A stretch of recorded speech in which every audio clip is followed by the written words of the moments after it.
Alors, je suis en compagnie de Johan Launay. On va être franc, Johan, on n'a pas eu l'occasion de se parler au téléphone avant. Donc, on va se présenter ensemble. Du moins, vous allez vous présenter. Vous allez nous parler dispositif éco-énergie tertiaire vers une réglementation qui accompagne la transition. Oui, on va parler de la réglementation. Je vous vois, ouais, ça va être... Ça va être un peu moins fun que les startups, mais il y a des choses intéressantes quand même à dire. Et moi, je compte sur vous pour nous rendre ça digeste et dynamique. Johan Launay, vous êtes responsable commercial Grand Ouest, Bretagne, Pays de la Loire, Centre-Val de Loire, Basse-Normandie, chez Alterea. Qu'est-ce que Alterea? Donc, c'est un groupe, en fait. Le groupe Alterea Exactement. est un acteur indépendant et engagé dans le conseil, l'ingénierie, les services et les travaux liés à la transition énergétique, écologique et numérique. Donc vous vous occupez de réhabiliter les bâtiments durables.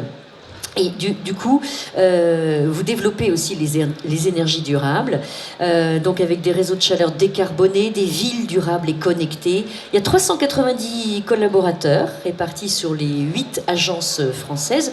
Vous êtes où? À Nantes. Vous êtes à Nantes, hein, c'est ça. Et du coup, il y a des nouvelles réglementations avec des paliers. On a vu, pour les surfaces supérieures à 1000 mètres carrés, on doit réduire les consommations énergétiques. Exactement. 40% d'ici à 2030, 50% d'ici à 2040 et 60% d'ici à 2050. C'est considérable. C'est considérable, c'est ambitieux. Donc comment vous allez gérer tout ça et comment vous aider les personnes à s'y retrouver aussi? Parce que j'imagine chiffres, tableaux, réglementation, paliers, échéances, n'en jetez plus. Donc vous allez nous expliquer un petit peu comment on s'y retrouve. Exactement, donc on va décrire un petit peu le décret tertiaire et puis voir les différents accompagnements, ou les enjeux en tout cas autour du décret tertiaire. C'est ça en fait, c'est le décret tertiaire. Décret éco-énergie tertiaire. On va revenir un peu sur la genèse. Je vais faire un petit mot un peu plus conséquent sur le groupe Alterea tout de même, pour indiquer pourquoi on parle du décret tertiaire aussi, pourquoi je suis là. Alterea, finalement, on est sur toute la chaîne de valeur de la réhabilitation du bâtiment, avec une dimension de performance énergétique au cœur de l'ensemble de nos sujets. Et donc on a 4 entités. On a la partie ingénierie, avec des sujets de conseil, d'audit de patrimoine ou de territoire, de schéma directeur. On a une division qui s'appelle Cirisea, qui est une entreprise autour de la digitalisation du bâtiment au service de la performance énergétique. Alteresco, qui est un contractant général qui a vu le jour en 2019, qui a une vocation de porter des sujets avec des modes de dévolution un peu particuliers de conception-réalisation et de marchés globaux de performance, toujours avec une notion énergétique au cœur. Et puis Bessia, qui est une entreprise de travaux, donc plutôt côté entreprise générale. Donc voilà, on a l'ensemble du panel autour de la réhabilitation. Et donc on connaît une forte croissance portée évidemment par des services et voilà, un travail qui est au cœur des enjeux de notre temps. Voilà, et donc, décret éco et énergie tertiaire, finalement c'est une application concrète qui provient de la loi Elan, et voilà, la loi Elan c'était assez concentré sur la partie habitat, et du coup là on s'en concentre sur la partie tertiaire. Et donc c'est l'objectif dans les grandes lignes: tous les bâtiments de plus de 1000 m² à usage tertiaire, avec des objectifs ambitieux d'économie d'énergie à hauteur de moins 40% à horizon 2030, moins 50% à horizon 2040 et moins 60% à horizon 2050. Donc ça, c'est des objectifs qui sont par rapport à une année de référence qui aurait été ciblée entre 2010 et 2020. Donc chaque maître d'ouvrage, chaque propriétaire de bâtiment dont le bâtiment a plus de 1000 m² de tertiaire, ça peut être un ensemble de petits acteurs qui ont chacun 100 m², s'ils sont 10, ça fait 1000, ils sont assujettis, et ils doivent s'organiser pour répondre à cette obligation par la loi de se mettre en conformité. Et donc voilà, tout le monde est concerné: les bureaux, les établissements de santé, l'État, les hôtels, les salles de spectacle. Vraiment, c'est très très large. Quelques petites exceptions, lieux de culte parfois, et puis quelques éléments autour de l'armée ou de la sûreté, sécurité nationale, qui sont un petit peu à part. Mais voilà, tout le monde, on peut considérer que quasiment 100% des bâtiments en France sont concernés s'ils ont un usage tertiaire. Voilà. Et donc, c'est une approche qui était... le décret économie et tertiaire est apparu, enfin voilà, en 2020, parution, 2019, et puis mise vraiment clarification en 2020. C'est une approche en énergie finale, c'est-à-dire qu'on ne vient pas seulement prendre en compte l'enveloppe du bâtiment, on prend en compte aussi les usages. Et donc tout ce qui est raccordé, notamment l'éclairage, les consommations, tout ce qui est branché à l'électricité, c'est vraiment l'intégralité de l'usage du bâtiment, la consommation au sens très très large. Et donc ça prend en compte tous les bâtiments. Au départ, ils avaient prévu que les bâtiments existants au 24 novembre 2018, ils l'ont mis à jour et aujourd'hui c'est l'intégralité. Même les bâtiments neufs doivent être soumis à la même moulinette, on va dire, en tout cas aux mêmes obligations. Voilà, tout le monde est concerné. Et puis donc, il y aura des étapes 2030, 2050, 2000. Voilà, c'est des horizons un petit peu lointains, mais il y aura tous les ans, tous les maîtres d'ouvrage devront enregistrer leur consommation énergétique dans une plateforme dédiée de suivi qui sera pilotée par l'État. C'est un peu barbare, mais vous allez voir, c'est très simple. Juste, je peux vous interrompre 2 secondes. On a 20 ans pour réduire de 50%. On a ça, 30 ans pour réduire 20 ans pour 50% 20 ans pour et 50%. 30 ans pour 60%. Ouais. Voilà, donc c'est un secteur qui a beaucoup de retard et qui pèse énormément dans la facture énergétique en France. Donc les enjeux sont absolument considérables. Voilà, donc l'idée c'est de s'organiser au plus tôt puisque le chemin à faire est assez colossal. C'est court. Enfin, c'est assez court. 20 ans pour 50% de nos énergies dans le tertiaire, c'est très court. C'est très très court. C'est très très court. Donc il y a déjà le point de départ, donc c'est définir l'objectif. C'est moins 60% d'accord, mais on part d'où?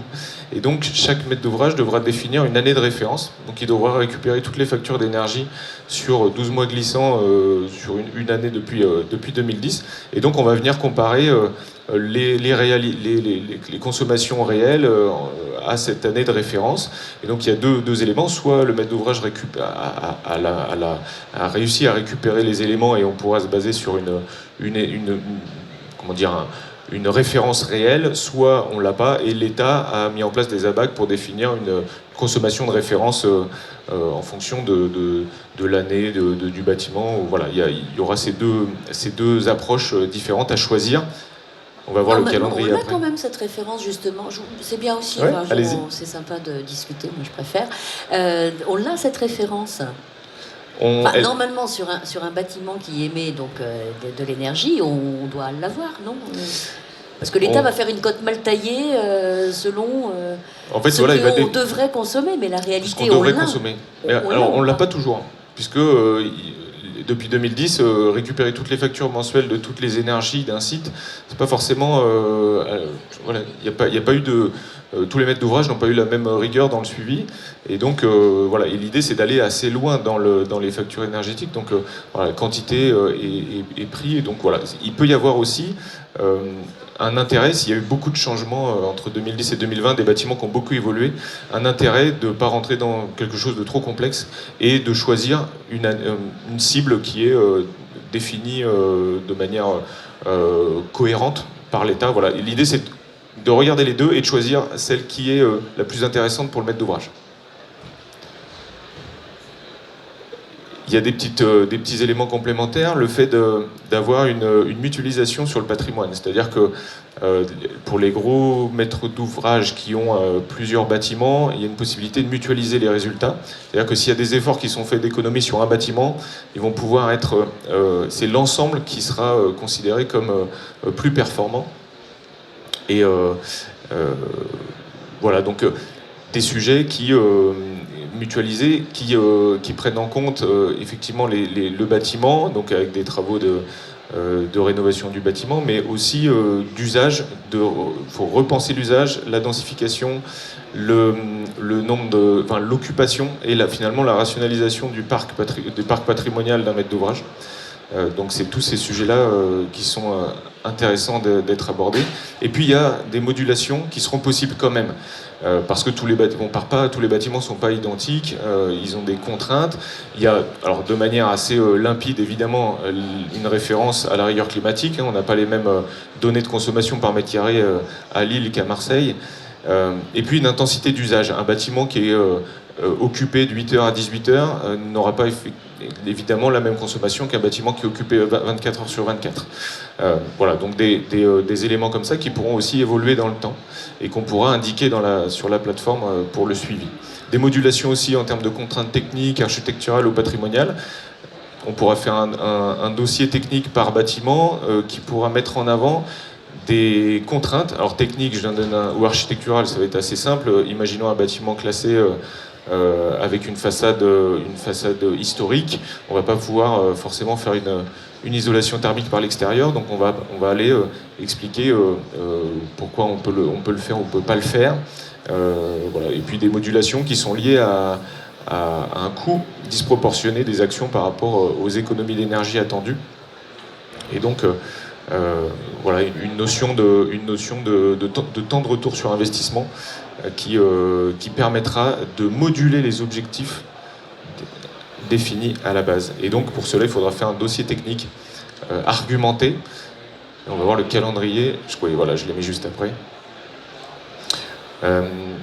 Donc aujourd'hui, 2021, septembre, l'affichage est un peu bizarre. Le premier élément, c'est septembre 2021. Septembre 2022, pardon. Il faudra définir l'année de référence. Donc tous les maîtres d'ouvrage devront renseigner dans la plateforme Opérate en 2022 l'année de référence. Et puis première étape, les dossiers de modulation en 2026. Donc ce que ça veut dire, c'est que tous les maîtres d'ouvrage devront avoir cartographié un peu mieux, avoir les idées un peu claires, avoir diagnostiqué l'ensemble des bâtiments de leur patrimoine d'ici à 2022 pour définir une espèce de un plan d'action et en tout cas affiner l'année de référence pour finalement savoir quel est l'effort à produire d'ici 2030-2031. Premier contrôle décennal du niveau d'économie d'énergie fait par un maître d'ouvrage. Et donc il y aura les échéances suivantes en 2040 et 2050. Et donc là, ce qu'on préconise en termes de processus pour répondre aux enjeux du décret tertiaire, c'est dans un premier temps de réaliser une étude énergétique des bâtiments concernés dans le cadre du patrimoine, et puis de construire une vraie stratégie, un plan d'action qui mêle à la fois des enjeux techniques évidemment, mais d'intégrer à cela une dimension financière et une dimension juridique. L'idée, c'est pas seulement de se dire voilà l'état du bâtiment, voilà les travaux de manière un peu utopique, c'est aussi de se dire que le plan d'action en tout cas à établir doit être réalisable, ou en tout cas doit s'intégrer dans une notion de faisabilité. Et donc on intègre, l'idée c'est d'intégrer à ce stade le plan d'action, comment on le met en œuvre, comment on le finance. Et une fois qu'on a fait ça, on est déjà bien parti pour la suite des opérations. Et donc réalisation d'actions pour les maîtres d'ouvrage au fur et à mesure des ans, avec une hiérarchisation cohérente entre les économies, on va dire le ratio entre l'investissement et les économies, et puis aussi les notions d'usage et de stratégie patrimoniale. Et puis finalement, un suivi des consommations énergétiques et un contrôle de l'avancement. Voilà, mais la stratégie globale, plus le patrimoine est grand, plus ça prend du sens. On accompagne notamment des grands maîtres d'ouvrage comme la région Bretagne ou la région Pays de la Loire. Quand on commence à avoir 115 lycées, un lycée c'est une vingtaine de bâtiments par lycée, ça prend du temps de diagnostiquer plus de 1000 bâtiments, ça prend un peu de temps de définir une politique, une stratégie patrimoniale, ça prend du temps, et les premiers rendez-vous finalement, 2026 pour les dossiers techniques de modulation et 2030 pour les premiers, finalement, là où la première fois qu'il faudra rendre compte, c'est en 2030, ça va arriver très très vite. Mais alors qu'est-ce qui se passe? Donc on fait le comparatif. Projetons-nous 9 ans plus tard, on est en 2030, on fait un comparatif, ça va pas.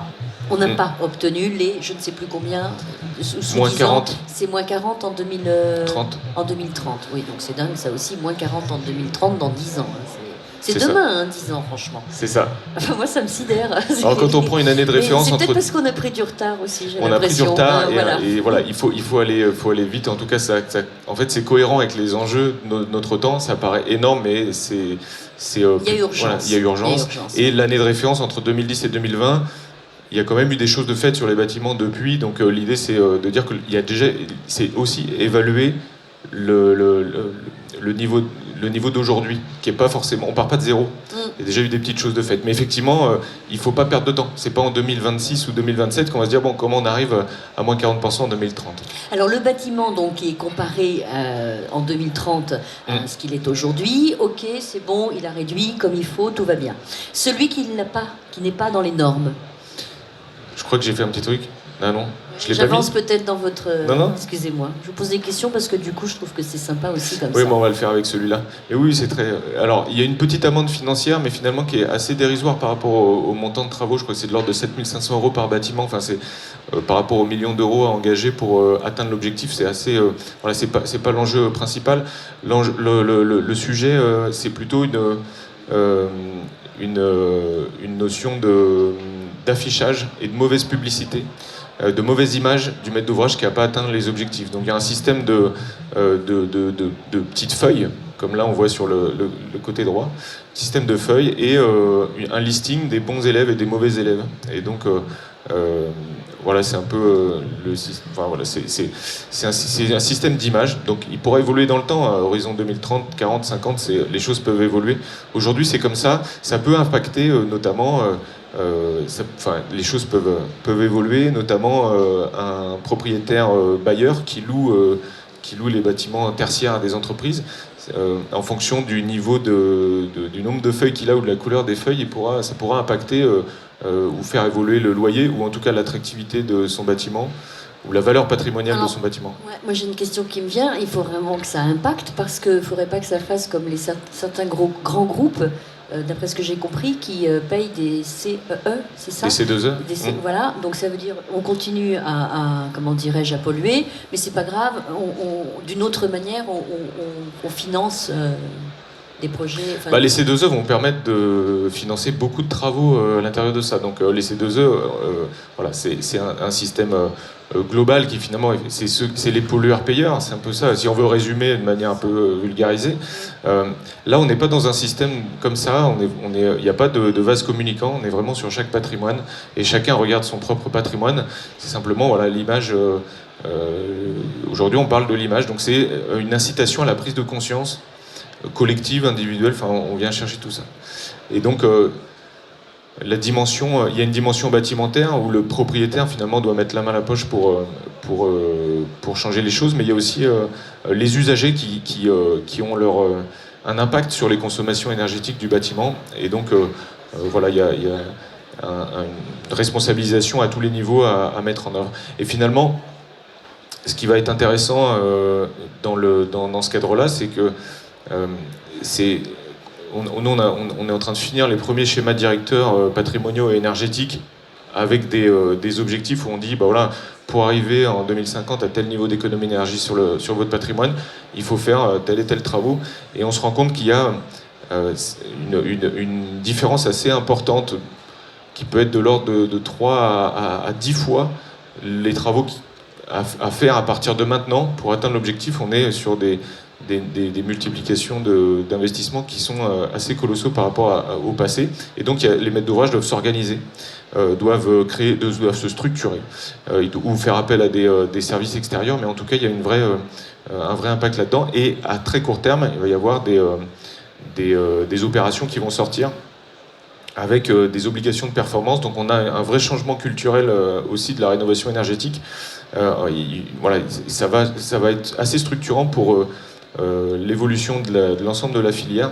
Donc sur les modes de dévolution, passer d'une loi MOPS avec voilà, le maître d'œuvre classique et puis un programme de travaux à des marchés globaux de performance qui vont avoir voilà, avec des obligations de résultats et un suivi de la réalisation des économies dans le temps, de la conception-réalisation aussi.